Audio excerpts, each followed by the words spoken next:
Welcome to the Ivory Coast and the Republic of Benin. This is the birthplace of Voodoo. This ancient religion has been part of the lives of the West African people for over 10,000 years. Even though the majority of the population are Catholic, over 50% of them practice Voodoo in one way or another.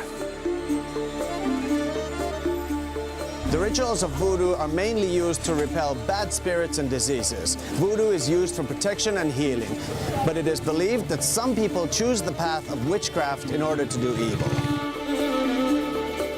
I will soon become an apprentice to a very respected Voodoo priest, and I will take a look into both the bright and dark side of Voodoo. I'm loving this! There's gunfire everywhere! I'm finally home! My mission is to learn everything I can about Voodoo. I'm the one who decides who gets to live and who dies.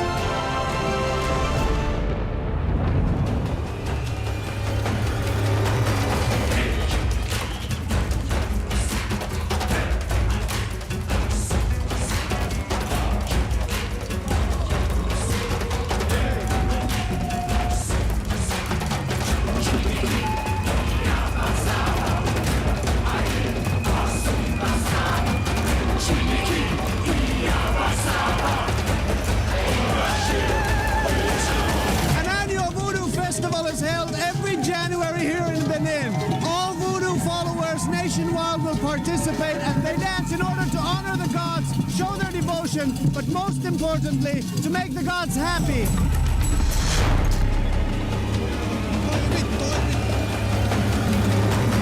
These are the Zanbeto. They guard the community. One can become a Zanbeto by joining their secret society where magic is studied. When a person becomes a Zanbeto, he will no longer have the ability to speak any human language. They have magical powers and the ability to become invisible, and they report personally to the village chief of any wrongdoers. All these people have gathered here at the beach to watch one of the Zanbetos using his magical powers to walk on water. Jesus walked on water, Zanbeto walks on water. Jesus, your move.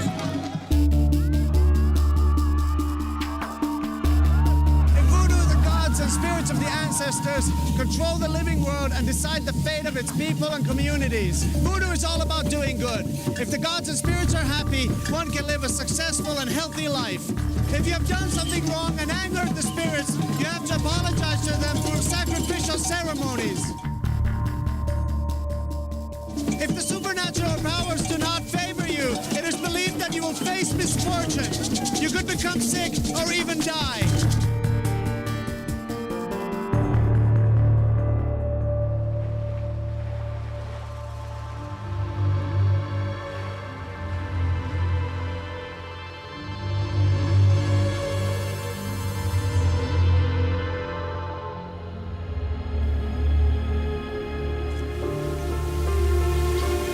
Behind me lies the residence of the area's most respected Voodoo priest, Agbanjeje, and from this moment on, I'll be at his mercy. The 57-year-old Agbanjeje began studying Voodoo at the age of 5. He has devoted his entire life to helping others.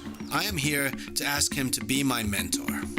Agbanjeje worships 3 gods and he has 3 shrines in his home. They are Chango, the god of thunder, Ogu, the god of iron, and Legba, who serves as the intermediary to the other side. Unfortunately, Agbanjeje is very reluctant to accept an outsider as an apprentice. Before I can begin to learn about Voodoo, I have to cleanse myself, so we're going to conduct a sacred ceremony which is about purifying my soul and body.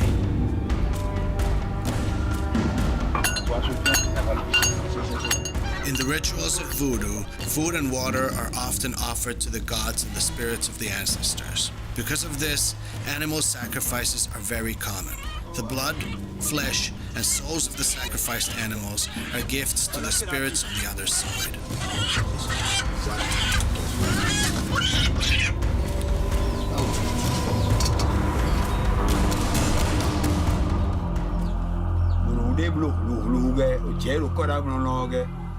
If the gods and spirits of the forefathers are satisfied, they will reward you with health, good fortune, and protection from all evil spirits.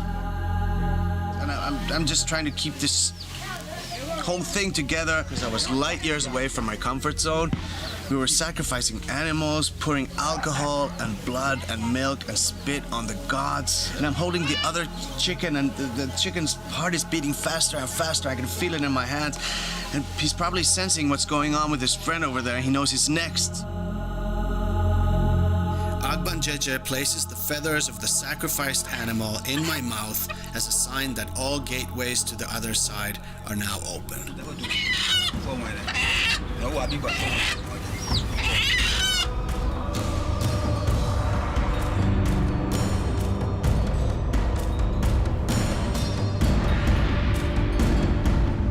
I know that I'm part of something so much bigger than me and something that is so sacred to the whole community and to everybody here in Benin.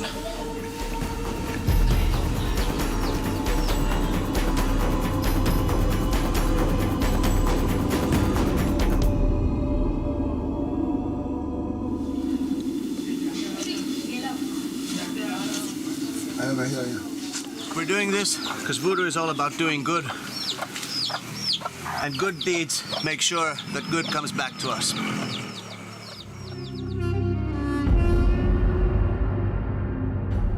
You can see and feel the presence of Voodoo basically everywhere you go. And if an individual has some kind of problem, trouble, or sickness, they always turn to Mahu. But in order to speak to Mahu, one must first summon the spirits of the ancestors and conduct sacrificial ceremonies to please the sub-god that they worship, and these will work as a gateway in order to talk to Mahu. And the symbolic meaning is to exchange the soul and body of an animal with the sick person that you're trying to heal. So you're basically telling the gods, please take this goat and spare my child. Even though the purification was successful, Agbanjeje is still not satisfied. He feels one of the spirits of his ancestors resisting my acceptance as an apprentice. Agbanjeje doesn't believe that I am capable of understanding Voodoo. I can't afford to make any mistakes.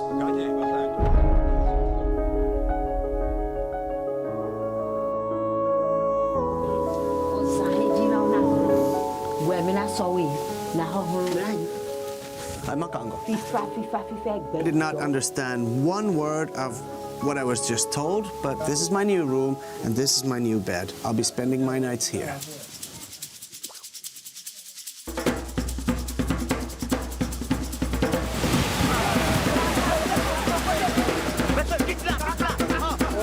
Fishing is a very essential part of life here.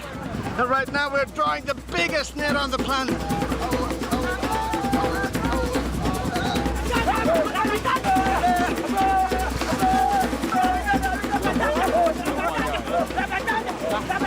This is so hard. When the wave comes in, pull the net in. Wave goes out. Keep still, or else the wave will take the net with it.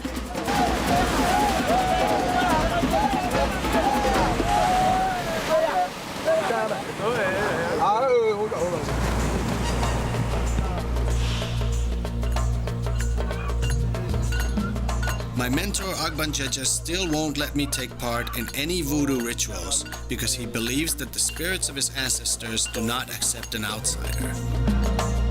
For 2 days straight, all I've been good for is sweeping the yard. Today, Agbanjeje allows me to help him gather some herbs. Herbs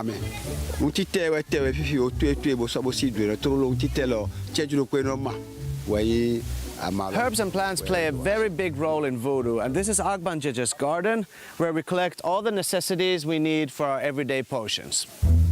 Welcome to Dr. Armand's laboratory. This is where I mix all my magic potions. Okay, guys, this herb is used as an antibiotic or on the surface of the skin if you have some allergies. This beautiful flower is used if you have a high fever. This herb, on the other hand, is used to bring good luck. You can put this in a perfume or eat it.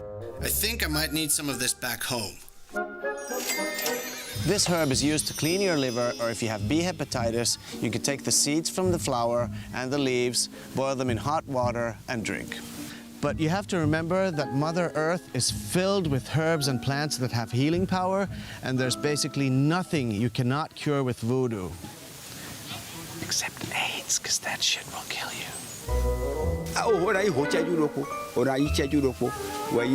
At first I thought one of these plants smelled strongly of alcohol, like really old booze. But then I realized it wasn't the plant, it was Agbanjeje, my voodoo priest. And of course it was Agbanjeje. He's a voodoo priest, for crying out loud. They love alcohol.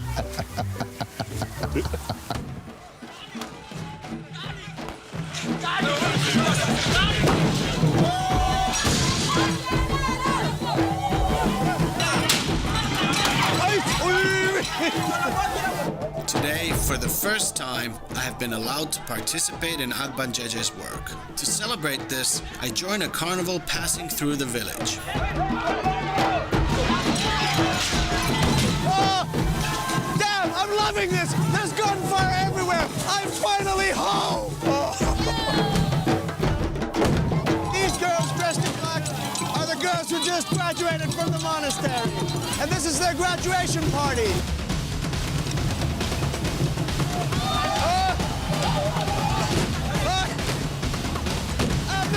What he's singing about. And this is the best party I've ever been to.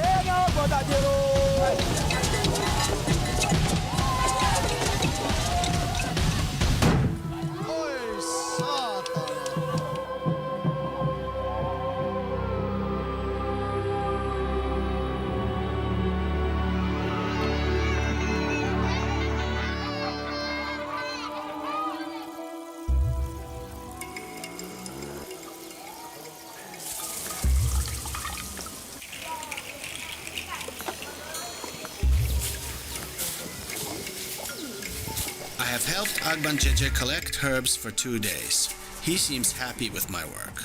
Now I am given a new errand and I am sent into town to buy some materials for his rituals.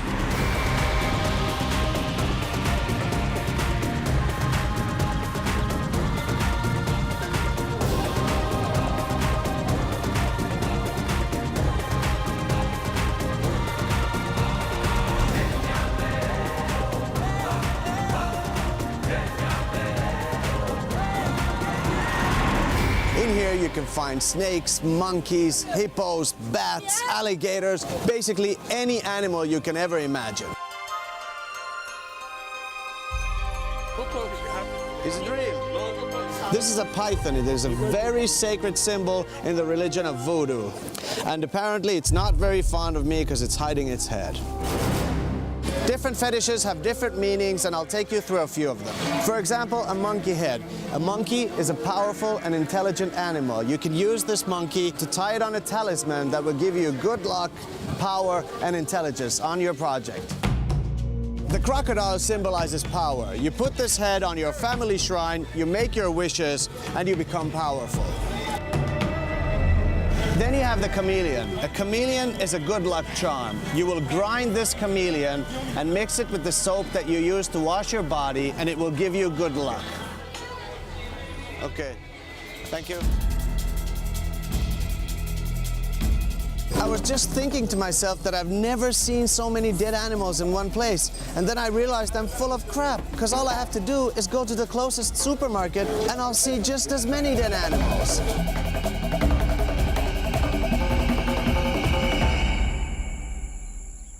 Even though my mentor Agbanjeje has devoted his entire life to helping others, there are still voodoo priests who use their powers for evil.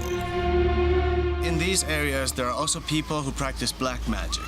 And in black magic, where in voodoo you will use animal parts, in black magic they will use human parts. So sometimes these graves are robbed and the human parts are dug out and sold in the black market. Paul is Agbanjeje's friend, and he knows much about voodoo priests who are involved in black magic.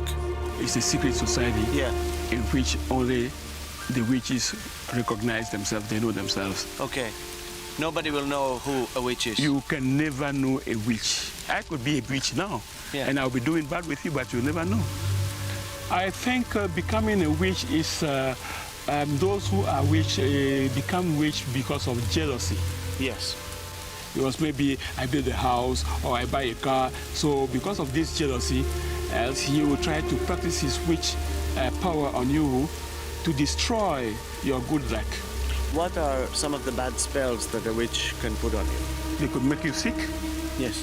And you can die. Yeah. A lot of things that witch can do. And all is bad. Yeah. In the voodoo practice, you have to be good. You have to be friendly. You have to be, you have to show your love to your neighbors if you want to live a longer life. Otherwise, if you are doing good, voodoo will punish you. So if you are a friend of voodoo, voodoo will be your friend.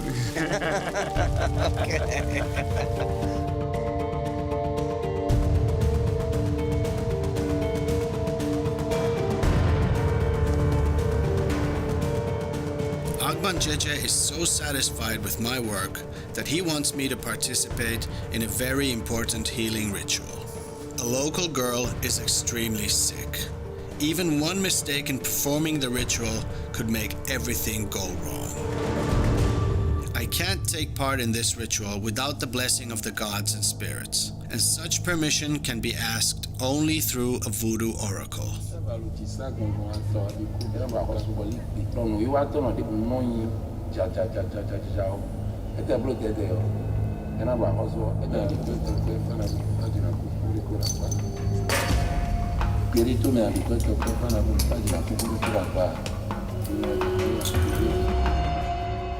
The Ogu, that's the god of iron, is your protector. Water gods and the Ogu gods always protect you. The oracle's ritual is successful. I am now in the favor of the gods and allowed to take part in the healing ritual. I must now bring the good news to my mentor Agbanjeje.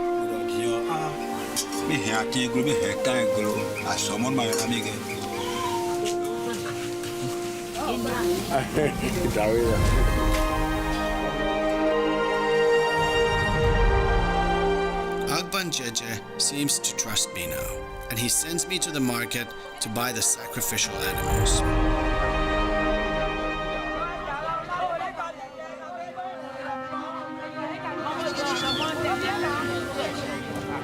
This has got to be one of the toughest challenges I've ever faced, because our voodoo priest, Agbanjeje, has put me in charge of arranging a very large ceremony today. I'm in charge of choosing the animals that will be used for the sacrifice. This is a very hard task for me because I'm the one who decides who gets to live and who dies.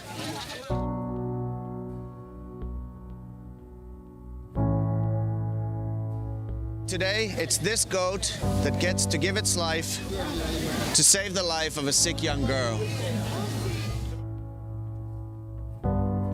Okay, merci. Thank you.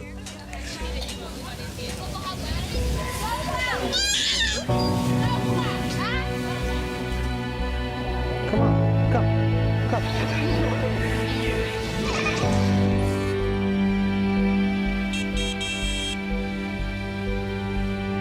The goat has decided to stay here on the side of the street, eat some sand, and watch traffic. And I don't have the heart to drag him around.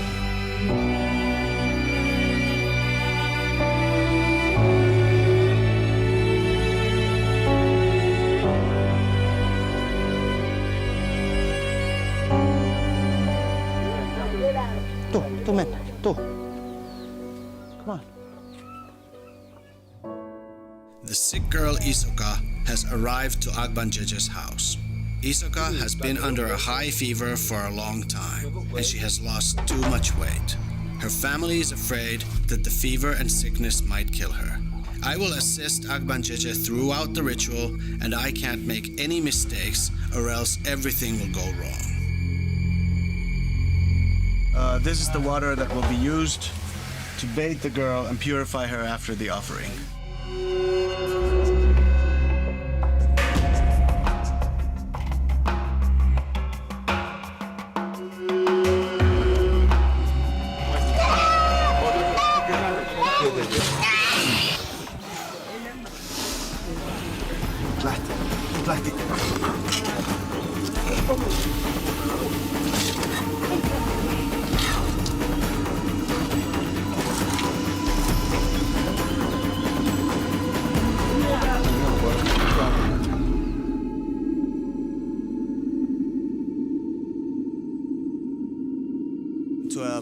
person from the West, animals are mainly food, so you go to the supermarket, you buy meat, you go home, you cook it with your friends and talk about how delicious the meat was, but you never actually think about the moment the animal was slaughtered.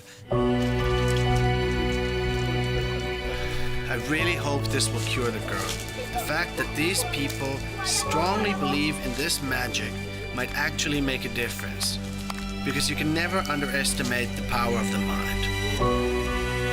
The hardest part of the ceremony was to see the goat being thrown at the gods after the sacrifice. But you have to understand that even that has a meaning. It has a sacred meaning to the priest, to the whole community, because whichever way the goat's feet are going to point, are they going to point at the gate or are they going to point at the house? This all has a meaning, and this will tell the priest were the gods satisfied with the sacrifice or were they not happy with something. And if he has to conduct another part of the ceremony again, they will do what is necessary to make the gods happy. The ceremony is a success, and I finally feel that I have earned my place as Agbancheche's apprentice.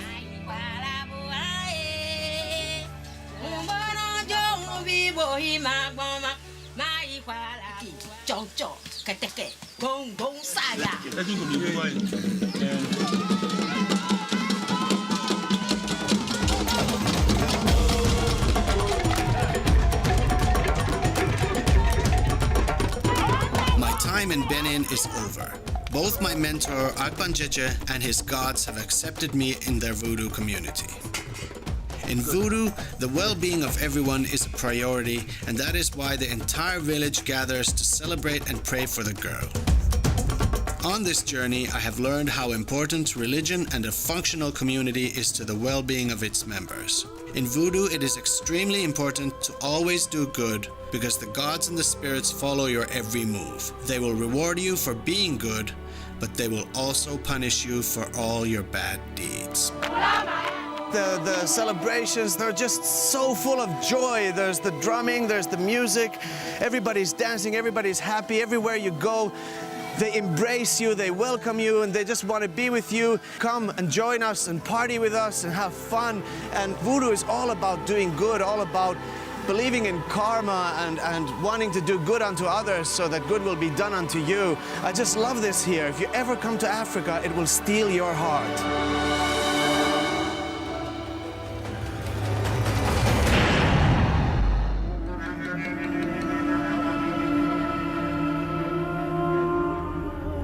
Welcome to Kathmandu. This is the capital of Nepal. In this episode, I will journey through mountains and valleys up to the Himalayas to a place where no roads go. And that place is the forgotten kingdom of Lo. My mission is to climb the Himalayas and go live with a yak herding family up in the mountains. The higher we go, the harder it is for me to walk, as the air is getting thinner and thinner, and the yaks are moving so much faster than I am. Oh God, I really hope I don't have high altitude sickness. It really feels like I'm dying.